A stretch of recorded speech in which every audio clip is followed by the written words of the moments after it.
क्या आप जानते हैं साल में एक ही रात ऐसी आती है जब चांद से अमृत बरसता है। जब भगवान श्री कृष्ण ने रास रचाया था और जब माँ लक्ष्मी अपने भक्तों के घर घर भ्रमण करती है तो वो रात है शरद पूर्णिमा पावन रात्रि। भाग एक।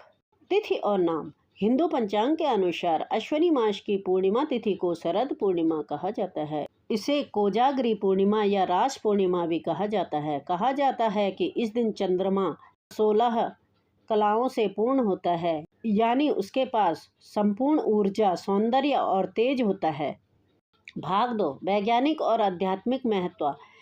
प्राचीन ग्रंथों में लिखा है कि इस दिन चंद्रमा की किरणों में अमृत तत्व होता है, इसलिए लोग इस रात खीर बनाकर खुले आसमान में रखते हैं।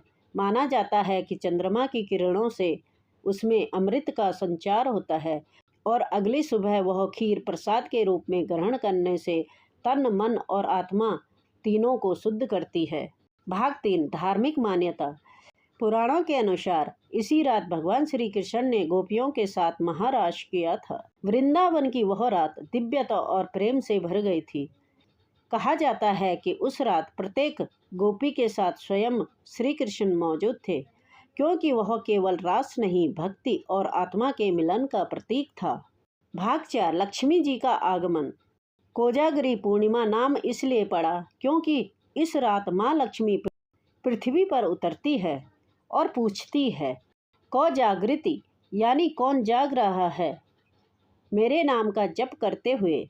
जो भक्त इस रात जाग कर माँ लक्ष्मी की पूजा करते हैं उन पर धन, सौभाग्य और समृद्धि की वर्षा होती है। भाग 5। करने योग्य कार्य। इस दिन भगवान विष्णु और माँ लक्ष्मी की पूजा करें, खीर बनाकर चांदनी में रखें और प्रातः प्रसाद के रूप में ग्रहण करें। ओम श्री महालक्ष्मी नमः मंत्र का जाप करें। जरूरतमंदों को अन्न और वस्त्र का दान करें। भाग 6। जीवन संदेश। शरद पूर्णिमा हमें यह सिखाती है कि जब मन निर्मल होता है तब अमृत अपने आप बरसता है। चंद्रमा की तरह हमें भी अपनी शीतलता और प्रकाश से दूसरों के जीवन को उजाला देना चाहिए।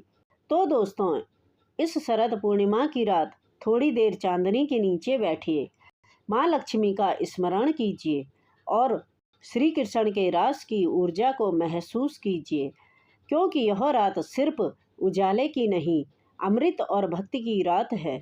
जय श्री कृष्ण। जय माँ लक्ष्मी।